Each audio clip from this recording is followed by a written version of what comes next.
Hello दोस्तों, legal help में आपका स्वागत है। और आज का हमारा टॉपिक होगा क्यूआरएमपी स्कीम। ये क्या होता है? तो इसकी फुल फॉर्म होती है quarterly return with monthly payment.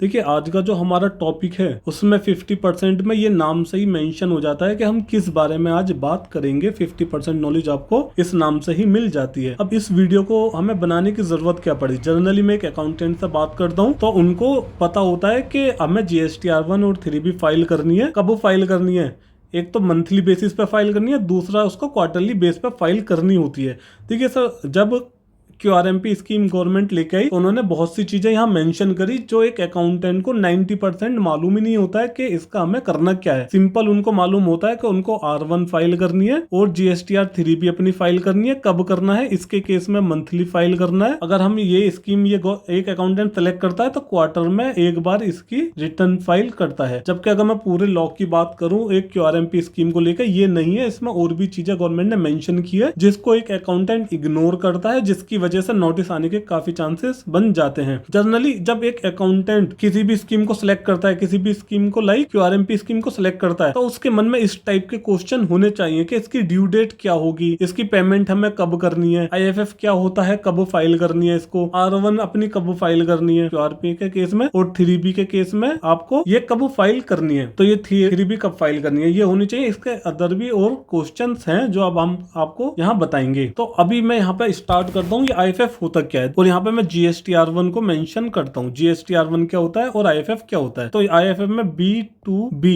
के जो इनवॉइसेस होंगे वो आपको मंथली अपलोड करने होंगे। यानी कि जब आप क्यूआरएमपी स्कीम को सेलेक्ट करते हैं तो उस टाइम पे आपको मंथली रिटर्न फाइल करनी होगी। कौन सी? आईएफएफ को मंथली फाइल करना होगा। और यहाँ पर आपको क्या इनवॉइसेस अपलोड करने होंगे? ओनली B2B के इनवॉइसेस अपलोड होंगे। तो इसमें B2B के इनवॉइसेस, B2B इनवॉइसेस का अमेंडमेंट और क्रेडिट नोट आप अपलोड कर सकते हैं, जो कि आपको मंथली फाइल करना है। R1 में B2B, B2C के इनवॉइस भी अपलोड होते हैं, रेटेड भी इनवॉइस अपलोड होते हैं, यहाँ पे जीरो रेटेड भी अपलोड होते हैं, यहाँ पे एग्जेंट भी अपलोड होगा, एक्सपोर्ट भी अपलोड होगा, SCZ की सप्लाई अपलोड होगी, नॉन GST अपलोड होगी। यहाँ पर सभी टाइप की सप्लाई अपलोड होती है। बट इसके केस में, आईएफएफ के केस में, ओनली B2B के इनवॉइस अपलोड होंगे। अब सर यहाँ पर एक क्वेश्चन आता है, जब गवर्नमेंट ये स्कीम लाई ये क्यूआरएमपी की, तो इसमें ये फॉर्म क्यों लेकर आई? इसका रीजन है कि जब अगर कोई भी कंपनी किसी भी सेलर से कोई गुड्स सेल मतलब बाय करेगी, सेलर से बाय करेगी, तो उस केस में क्या होगा कि अगर आप मैं मंथली की बात करूं या क्वार्टरली की बात करूं, अगर वो मंथली से परचेस करती है तो उसको सेम मंथ में, मैं यहाँ एक एग्जांपल लेता हूँ अप्रैल। अगर यहाँ पर एक अप्रैल में, मतलब कोई भी कंपनी अप्रैल में बाय करती है तो उसको आईटीसी अप्रैल में ही मिल जाएगा। कब मिलेगा आईटीसी? कब मिल जाएगा? अप्रैल में। अब मैं क्यूआर की बात करूं, क्यूआरएमपी की, अगर ये आईएफएफ फॉर्म नहीं होता तो उस टाइम पे अगर उन्होंने अप्रैल में किया है, मतलब किसी भी बायर ने परचेस किया है सेलर से गुड्स, तो अब कब क्या है? अप्रैल में। अब उसका जो आईटीसी आई कब मिलेगा उसको? क्वार्टर के एंड मंथ में। क्वार्टर के एंड मंथ में R1 अवेलेबल हो जाती है। तो अभी आपको अप्रैल और मई में कोई उसका आईटीसी का बेनिफिट नहीं मिलेगा, उसको जून में होगा। तो इस वजह से गवर्नमेंट यहाँ पे आईएफएफ का एक ऑप्शन लेकर आई जिसमें जो बायर पार्टी है उसको सेम मंथ में आईटीसी का बेनिफिट मिल सके। अब इसमें मेरा एक क्वेश्चन आता है सर कि अभी आपने आईएफएफ समझा दी कि मुझे यहाँ पे B2B के इनवॉइसेस अपलोड करने हैं। अब जैसे कि क्यूआरएमपी स्कीम के बारे में बात हुई थी, क्यूआर मतलब क्वार्टरली रिटर्न और मंथली पेमेंट, एमपी का मतलब मंथली पेमेंट। अब मंथली पेमेंट करनी कैसे है सर? अगर मैं मंथली पेमेंट की बात करूं तो यहाँ पे गवर्नमेंट ने एक लॉ बनाया है। लॉ में बोला है जो आपका लास्ट क्वार्टर का चालान है, यानी कि 3, अगर आपकी पहले मंथली थी उसके बाद में आपने क्वार्टरली सेलेक्ट किया है, तो इस मंथ में जो आपका चालान है उसकी अमाउंट का 35% आपको पे करना है। सर कब करना है? पहले तो आपको फर्स्ट मंथ में करना है, क्वार्टर का फर्स्ट मंथ, और सेकंड मंथ में आपको 35% पे करना है। और अगर मैं थर्ड मंथ की बात करूं, थर्ड मंथ में जो आपका एक्चुअल अमाउंट आते हैं, एक्चुअल लायबिलिटी बनती है, वो पे कर दीजिए, बिकॉज थर्ड मंथ में R1 आपकी अवेलेबल हो जाती है। इस वजह से आपको जो एक्चुअल लायबिलिटी है वही पे करना होगा। ठीक है। अब जैसे मैंने एक एग्जाम्पल लिया है, यहाँ पर मैंने एक क्वार्टर दिया है अप्रैल टू जून, यानी कि फर्स्ट क्वार्टर। अब मैंने उसमें जो पेमेंट की थी, मैंने पेमेंट किया 2 लाख की आईजीएसटी में, 1 लाख की सीजीएसटी में और 1 लाख एसजीएसटी में। सेस भी मैंने 30,000 पे किया है। तो इसका अब 35% मैंने यहाँ पर, जब मैंने क्यूआरएमपी स्कीम आया उसको पे कर दिया। ठीक है। अब मैं बात करूँ, यहाँ पर मेरी ऑलरेडी यहाँ पर क्वार्टरली सिलेक्टेड थी, तो इस केस में मैं क्या करूँ? सर यहाँ पर मुझे देखना है कि ये जो लास्ट 3 मंथ है, ये लास्ट जो आपका क्वार्टर है, इस क्वार्टर में 1 2 3 मंथ है, 1 2 3। अब इस 3 मंथ में जो मैंने चला चालान पे किए हैं उसका 35% मुझे यहाँ पे करना है, अगेन फिर यहाँ और मुझे यहाँ भी उसका 35% पे करना है। मुझे फर्स्ट मंथ पे करना है 35, सेकंड मंथ पे करना है और थर्ड मंथ में मुझे एक्चुअल लायबिलिटी जो बनती है वो पे कर देनी है। ठीक है, आई होप ये समझ में आ गया होगा एग्जाम्पल के थ्रू कि हमें पेमेंट कैसे करनी है। सबसे टफ जो इसका एक टॉपिक था, मतलब एक पॉइंट, वो यही था कि पेमेंट हमें कैसे करनी है आईएफएफ के केस में, क्यूआरएमपी स्कीम के केस में। अब मैं ड्यू डेट की बात करूं सर, यहाँ ड्यू डेट क्या होती है? तो ड्यू डेट अगर आप नॉर्मल जीएसटी रिटर्न फाइल करते हैं, normal means monthly return file करते हैं, तो इसके केस में होती है 11 तारीख और 20 तारीख एवरी मंथ। यानी कि अभी मैं अप्रैल की बात करूं तो अप्रैल की जो भी आपने सेल परचेस की है, मई की 11 तारीख तक अपलोड कर दें सेल को, और 20 तारीख तक जो आपकी परचेस की डिटेल आईटीसी है वो डिटेल मेंशन करें, और जो आपकी टैक्स लायबिलिटी है उसको पे करें। अगर 20 तारीख के बाद में होगा तो लेट फी लगेगी, जिसके बारे में हम आगे डिस्कशन करेंगे। ठीक है, अगर मैं अब बात करता हूँ क्वार्टरली, जो कि हमारे यहाँ मेन टॉपिक चल रहा है, क्वार्टरली का क्या है? तो क्वार्टरली में जैसे मैंने बताया फर्स्ट 2 मंथ में आपको आईएफएफ फाइल करनी होगी। तो आईएफएफ फर्स्ट 2 मंथ कर रहे हैं तो इसके लिए ड्यू डेट होगी 13 तारीख और 25 तारीख होगी पेमेंट की।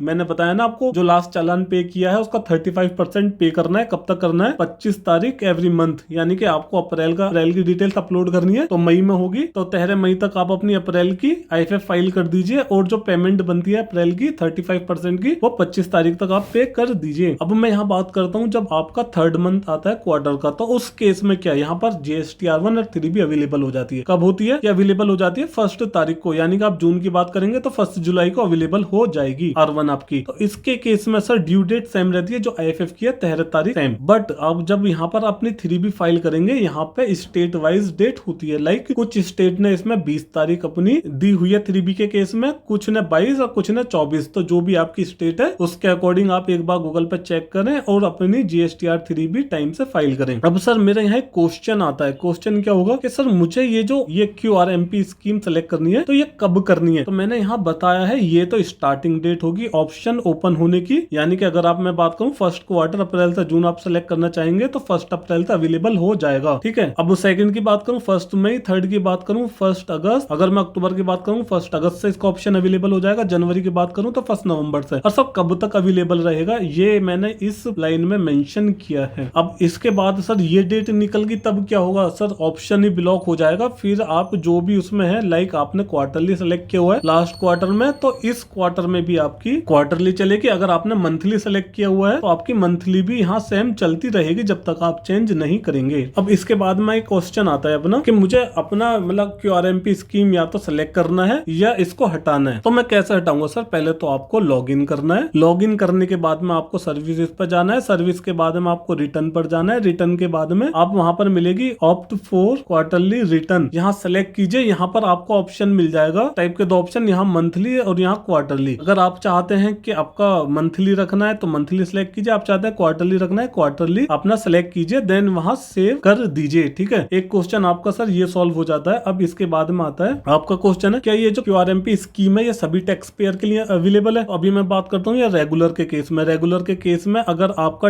एग्रीगेट टर्नओवर कितना जाए क्रॉस हो जाता है 5 करोड़, तो इस केस में आपको मंथली अपनी रिटर्न फाइल करनी होगी। यानी कि 5 करोड़ या इससे ज्यादा आता है ना, तो इस केस में आपकी ऑटो सेलेक्ट हो जाएगी मंथली, और यहाँ पर आपको आगे तक मंथली रिटर्न फाइल करनी पड़ेगी। अगर मैं बात करूँ क्वार्टरली, तो 5 करोड़ से टर्नओवर कम होना चाहिए, उस केस में आप क्वार्टरली सेलेक्ट कर सकते हो या मंथली सेलेक्ट कर सकते हो, उसमें आपके पास ऑप्शन है। अभी मैं यहाँ बात करता हूँ सर, मेरे यहाँ पर मल्टीपल बिजनेस हैं, यानी कि यहाँ मेरा पेन नंबर तो सेम है बट मेरे जीएसटी नंबर अलग अलग ले रखे हैं। अभी जैसे मैं बात करूँ यहाँ पे हरियाणा, यूपी, और यहाँ मैं बात करूँ दिल्ली। अब चाहे तो मैं यहाँ सेम स्टेट भी ले सकता हूँ, मैं इसको यूपी भी कर सकता हूँ। तो इस केस में क्या अगर मैंने अपना यहाँ पर क्वार्टरली सेलेक्ट किया है, यानी कि हरियाणा वाली जीएसटी रजिस्ट्रेशन मैंने क्वार्टरली सेलेक्ट कर लिया, क्या मुझे यहाँ भी क्वार्टरली ही सेलेक्ट करना पड़ेगा या ऑटो सेलेक्ट हो जाएगा? तो आंसर इज नो। यहाँ पर आपकी मर्जी है कि आप चाहे यहाँ क्वार्टरली करें या मंथली करें, सेपरेट उसमें कर सकते हैं, कोई इसमें प्रॉब्लम नहीं होगी। ठीक है, जैसा आप चाहे ऐसी रिटर्न फाइल कीजिए, सेपरेट रजिस्ट्रेशन पे सेपरेट ऑप्शन आपके पास होंगे। अभी यहाँ एक मेरे पास क्वेश्चन आता है जो मैं ऑलरेडी आपको बता चुका हूँ कि मैंने क्वार्टर वन मतलब अप्रैल टू जून में क्वार्टरली सेलेक्ट की हुई है, तो अभी मुझे क्वार्टर सेकंड स्टार्ट होगा तो यहाँ पर मुझे सेलेक्ट करना होगा मंथली या क्वार्टरली। तो मेरा कौन सा हो, जुलाई टू सितंबर, तो यहाँ पर मुझे ऑटो क्वार्टरली सेलेक्ट हुआ मिलेगा। अगर मैं चाहता हूँ इसको मंथली करना, तो इस केस में मुझे चेंज करना होगा ऑप्शन को। कैसे करना होगा? वही लॉग इन कीजिए, सर्विसेज पर जाइए, रिटर्न पर जाइए, देन वहाँ ऑप्शन मिलेगा ऑप्ट फॉर क्वार्टरली रिटर्न, वहां पर जाकर आप चेंज कर सकते हैं, चाहे क्वार्टरली रिटर्न फाइल कीजिए या मंथली फाइल कीजिए, इसमें आपको कोई इश्यू नहीं आएगा। बट एक मैंने वहां पर डेट आपको बताया है कि इस डेट से आपको ऑप्शन अवेलेबल होगा, इस डेट तक वो अवेलेबल रहेगा। अगर आप उस डेट जो फिक्स है उसके बाद में करते हैं तो ब्लॉक हो जाएगा। जैसे कि मैं फर्स्ट क्वार्टर की बात करूं, इसमें 30 अप्रैल आपका अवेलेबल रहेगा, इसके बाद वो ब्लॉक हो जाएगा, आप सेलेक्ट नहीं कर पाएंगे, नेक्स्ट क्वार्टर को सेलेक्ट कर पाएंगे। ठीक है, अभी मैं बात करूं सर, मैं IFF यहाँ पर मेरी कुछ रिटर्न होती है जो मैं फाइल करता हूँ IFF, और इसके बाद में लास्ट मंथ में मैं फाइल करता हूँ R1 और 3B, और मैं यहाँ पर एक पेमेंट करता हूँ मंथली पेमेंट। तो इसके बारे में सर क्या कोई, अगर मैं डिले करता हूँ, कोई लायबिलिटी पेनल्टी इंटरेस्ट होगा? तो यस होगा। अगर आप मंथली पेमेंट की बात करें, यहाँ पर आपको जैसे नॉर्मल इंटरेस्ट होता है, यानी कि इंटरेस्ट होगा 18% पर एनम, एनुअली जो यहाँ पे इंटरेस्ट होगा वो कितना होगा, 18% का आपको पे करना होगा। आप कैलकुलेशन करके निकाल सकते हैं कि आपको जो मंथली पेमेंट की थी आपने वो कितना लेट की है, और उसके अकॉर्डिंग आप इंटरेस्ट पे कर दीजिए। अगर नहीं करते हैं तो उस पर नोटिस आने के चांसेस बन जाते हैं। इसी वजह से मैंने यहाँ पर इस वीडियो को अपलोड किया है अपने लीगल हेल्प के चैनल पर। ठीक है, अब मैं R1 की बात करूं सर, R1 और 3B नॉर्मल ट्रीट होंगे जैसा होता है मंथली के केस में। अगर आप ये R1 को लेट फाइल करते हैं, यहाँ पर अगर नील है तो 20 रुपए, और अगर आपके डाटा के साथ में तो 50 रुपए की लेट फी पे करना होगा। अभी जैसे सर मैं यहाँ पे इतने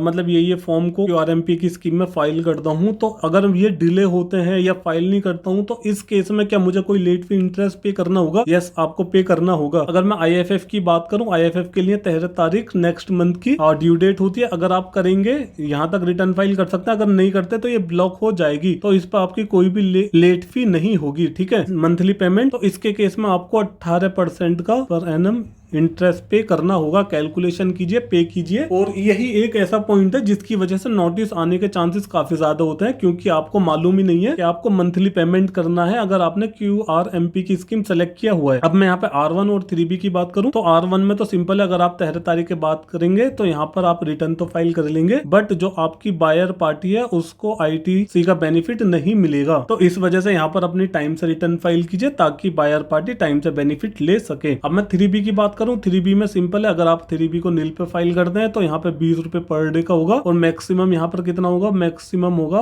500, और मैं बात करूँ डाटा पर तो 50 रुपए पर डे का होगा, मैक्सिमम 2000। अब सर यहाँ पर इस स्कीम को लेकर मतलब एक डिस्कशन करता हूँ मैं कि मुझे मंथली रिटर्न फाइल करनी चाहिए या क्वार्टरली। तो अगर मैं सिंपल सजेस्ट करूँ, अगर आप के पास में काफी डाटा आता है मंथली, तो आपको GST रिटर्न आपको मंथली ही फाइल करनी चाहिए, जो भी उसकी लायबिलिटी है मंथली पे करो, अब वहाँ टेंशन फ्री हो जाएगी। अब मैं बात करूँ क्वार्टरली हमें किस केस में सेलेक्ट करनी चाहिए, अगर आपकी GST रिटर्न नील पर फाइल होती है या बहुत कम इनवॉइसेस आते हैं, बहुत कम का मतलब महीने 2 महीने में एक आध इनवॉइस आ गया, या आप B2C में डील करते हैं या एक्सपोर्ट में, तो उस केस में आप अपनी क्वार्टरली स्कीम सेलेक्ट कर सकते हैं। और मैं यहाँ एक बेनिफिट जो मुझे सबसे अच्छा लगता है क्या होता है, अगर मैं यहाँ बात करूँ मंथली और क्वार्टरली, ठीक है, अभी इसमें क्या होगा मेरा, यहाँ पर मैं बात करूँ, यहाँ पर कितने होते हैं, 3 मंथ होते हैं मेरे, मंथ 1, मंथ 2 और मंथ 3। ठीक है, अब यहाँ पर क्या होता है, यहाँ पर जो मुझे R1 और 3B फाइल करनी होगी, हर महीने सेपरेट फाइल करनी होगी। अब इसमें क्या होगा, यहाँ पे पहले IFF आ गया, फिर IFF आ गया, फर्स्ट सेकंड मंथ में भी IFF, और इसके बाद में R1 और 3B मेरी यहाँ पर शो होती है। तो अब पेनल्टी जो लगती है वो 3B पर लगती है। अब 3B मेरी कब शो होती है, क्वार्टर के लास्ट मंथ में शो होती है। तो अब मुझे जो यहाँ पेनल्टी पे करनी पड़ेगी अगर ये लेट होती है, तो मैं इस केस में बात करता हूँ, अगर नील का रेट है, अगर यहाँ पर नील आता है तो नील के केस में आपको यहाँ पर 1500 की लायबिलिटी पे करना पड़ेगा, और अगर आपके डाटा के साथ है तो आपको यहाँ पर 6000 रुपए की लायबिलिटी, मैक्सिमम लायबिलिटी की मैं बात करूँ, पे करना पड़ेगा। अब इसके केस में मैं बात करूँ, यहाँ पे आपको या तो 500 पे करने पड़ेंगे, और अगर आपका डाटा के साथ है तो 2000 रुपए आपको पे करने पड़ेंगे। तो इस वजह से ये QRMP की स्कीम मुझे थोड़ा अच्छा लगती है।